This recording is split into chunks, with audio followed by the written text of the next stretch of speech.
రాష్ట్రంలో బీసీలకు 42% రిజర్వేషన్ల ఇష్యూ రోజు రోజుకి రాజకీయ యుద్ధానికి దారితీస్తుంది. రాజకీయ ఆరోపణలు ప్రత్యారోపణలు దారితీస్తుంది. ఇప్పటికే ఢిల్లీలో కాంగ్రెస్ పార్టీ ధర్నా చేస్తే కేంద్రంలో అధికారం ఉన్న బీజేపీ హైదరాబాద్లో ధర్నా చేసింది. బీఆర్ఎస్ కూడా మరొక గర్జనకు సిద్ధమవుతుంది. ఈ నేపథ్యంలో మనతో మాట్లాడడానికి తెలంగాణ శాసన మండలి ప్రతిపక్ష నేత మస్తోచారి ఉన్నారు. సార్ చెప్పండి, అసలు ఏంది బీసీ రిజర్వేషన్ల అంశంపై అసలు రాష్ట్ర రాజకీయాల్లో ఏం జరుగుతుంది? అసలు బీసీ రిజర్వేషన్ల విషయంలో కాంగ్రెస్ పార్టీ ఎన్నికల సందర్భంగా ఇచ్చినటువంటి హామీ తెలంగాణ సమాజానికి మీ అందరికీ కూడా తెలుసు.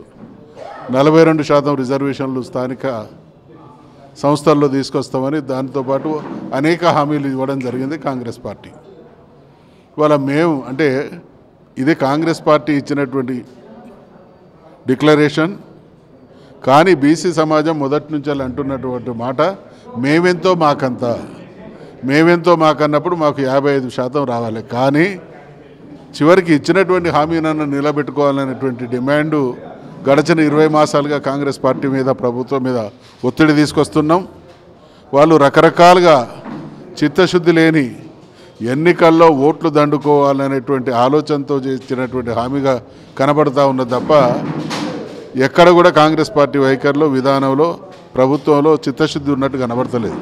అంటే ఈరోజు మసోచారి గారు ఈరోజు ప్రధానంగా ఢిల్లీకి పోయి మేము ఖచ్చితంగా బీసీ రిజర్వేషన్ సాధించుకొస్తామని చెప్పి 3 రోజుల పాటు ఢిల్లీలో పర్యటించి జంతర్ మంతర్ వద్ద ధర్నా చేశారు. నిన్న ఇవాళ రాష్ట్రపతి అపాయింట్మెంట్ కోసం కూడా ఢిల్లీలో ముఖ్యమంత్రితో సహా ఎదురు చూస్తున్నారు.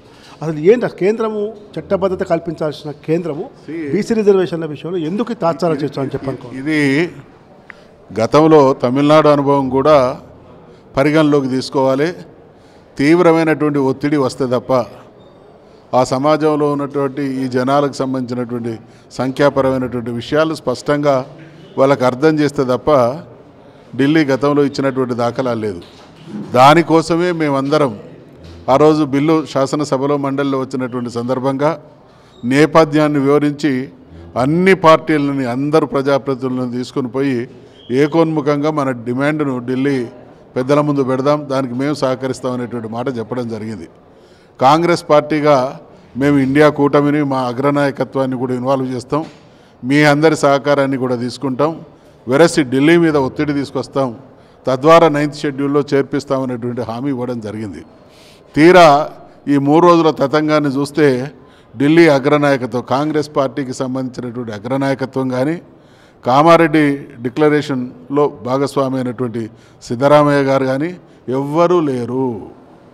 అంటే కాంగ్రెస్ హైకమాండ్లో రేవంత్ రెడ్డి మాట్లాడుతున్నటువంటి దాని మీద వారికి సదభిప్రాయం లేదా తెలంగాణ బీసీలకు ఇవ్వడంలో కాంగ్రెస్ పార్టీకి ఇష్టం లేదా అనేది కూడా అర్థం కానటువంటి పరిస్థితి.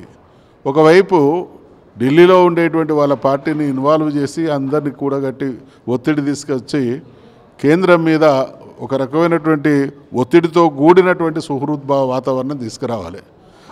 ఆయన అక్కడ ఢిల్లీకి పోయి చేసినటువంటి కామెంట్స్, ఈ బిల్లుకు చట్టబద్ధత ఇవ్వాలని కోరాలి, డిమాండ్ చేయాలి తప్ప మోడీని దించుతాం, రాహుల్ గాంధీని ప్రధానమంత్రిని చేస్తాం, బీఆర్ఎస్ పార్టీని విమర్శించడం, ఇది అంశం.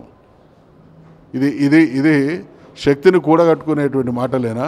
అంటే ఎవ్వరు కూడా సహకరించినటువంటి పరిస్థితి తీసుకొచ్చి ఈ బిల్లును అటకెక్కించేటువంటి కుట్ర, దుర్మార్గం రేవంత్ రెడ్డి వైఖరిలో ఉన్నది. కాబట్టి ఏది ఏమైనా 9th షెడ్యూల్లో చేర్పించి 42% రిజర్వేషన్లు అమలైనప్పుడు మాత్రమే మిగతా కార్యాచరణ ఉండాలి తప్ప. హైకోర్టు తీర్పును అనుసరించి మేము ఎన్నికలకు పోతామని కూడా ఢిల్లీలో ముఖ్యమంత్రి కొద్దిసేపు మాట్లాడారు.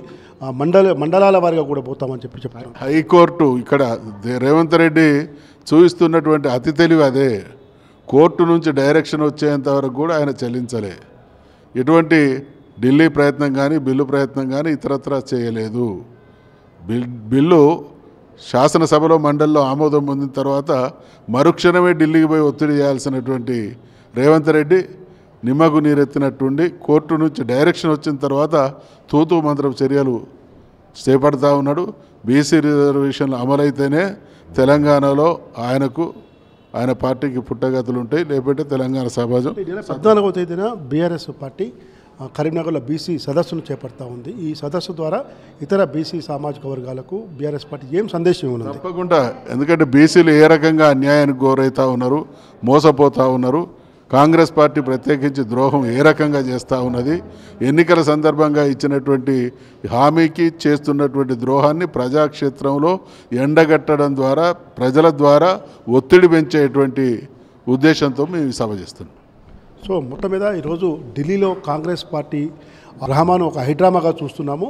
ఖచ్చితంగా ఈ నెల 14వ తేదీన కరీంనగర్ బీసీ సభ ద్వారా రాష్ట్రంలో బీసీలందరినీ కూడా చైతన్యపరిచి కేంద్ర రాష్ట్ర ప్రభుత్వాలపై ఒత్తిడి తెస్తాము. 42% రిజర్వేషన్లు ఖచ్చితంగా ఇచ్చాకనే లోకల్ బాడీ ఎన్నికలకు పోవాలని చెప్పి మసోన్చారి డిమాండ్ చేస్తున్నారు. కెమెరామెన్ వెంకట్తో Ramulu, Metro TV News, Hyderabad.